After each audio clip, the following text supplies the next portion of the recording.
That's what I said. It's like the learning process is like a infliction of an internal revolution. For any revolution to be successful, the first thing the revolution do is to deconstruct yourself.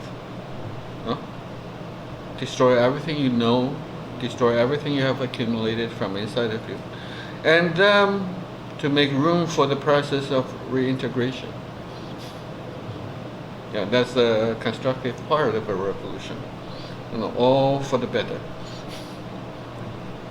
In you, of you, by you. So, so only when you can relax to some extent, you open up some room inside of your mind body, will then the reconstruction be possible. You see, and that's also the happening of this internal voice, to yourself from inside of yourself, because there's room for this energy to correspond to you. Of course, not in the form of language, but intuition.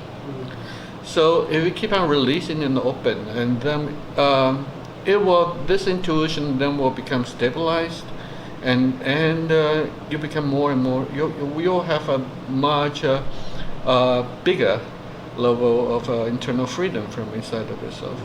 And once you try to leverage and manifest, or to participate from the outside manifestation, you'll realize, and to your surprise, you can enjoy much more freedom, and because of the intuition, you see. So this is the way to go. Okay. Instead of trying to copy my application or copy my move, even copy my style, it cannot be done. Yeah, makes sense. So that's what I said earlier. You have to, once this transformation process is happening in you, it's up to you to keep on with the practice. Taking hold of the essence of the teachings, and then evolve your own style. This is the way to go. And then later, martial art is not the purpose. Martial art is just an instrumentation for you to validate your internal freedom. Okay, it's a byproduct of this internal freedom. So don't mistake the means to the ends. Okay? So don't indulge yourself too much into especially with the martial orientation. It's exactly because of this martial orientation that which blocks people from seeing the essence of the art in the way I prescribe to you. I myself, I delve into this dimension only after the moment when I literally took a vow to myself that from that moment onwards I don't fight people no more. And that's how I delve into this internal dimension. And once I felt into this dimension, all these questions I had about the nature of the art, I can see the answers to my own questions, next to each other. This is why I can now teach like this. This is why I can demonstrate so very freely. It's because of the internal freedom. It's not because how many hours I practice a day. That's an irrelevant question.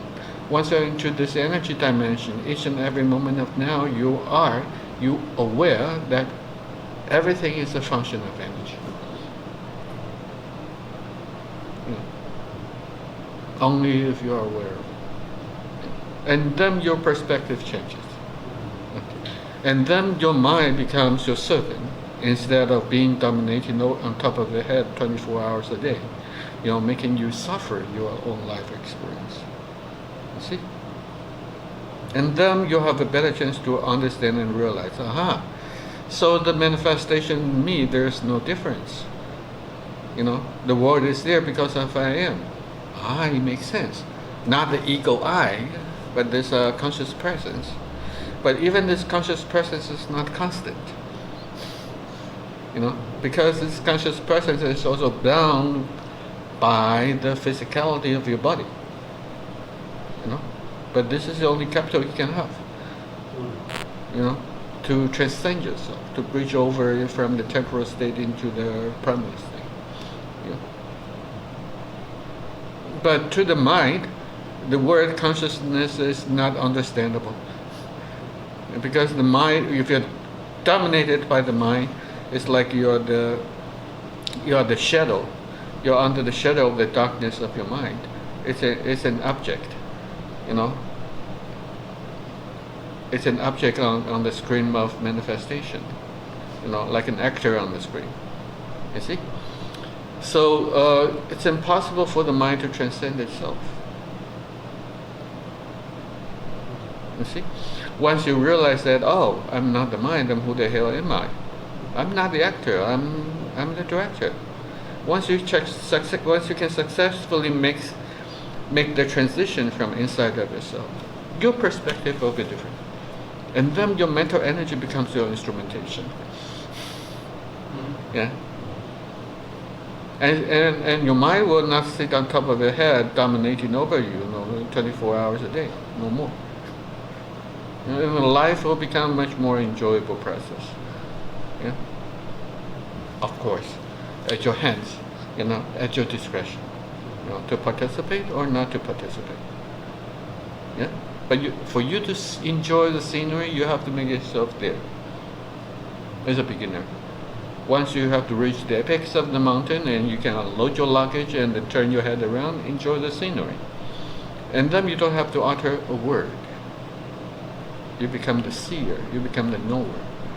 Free of the intellectual interpretations. Even words become redundant. You just know. Okay. This is a higher level of internal witness. Okay. Make sense? Okay.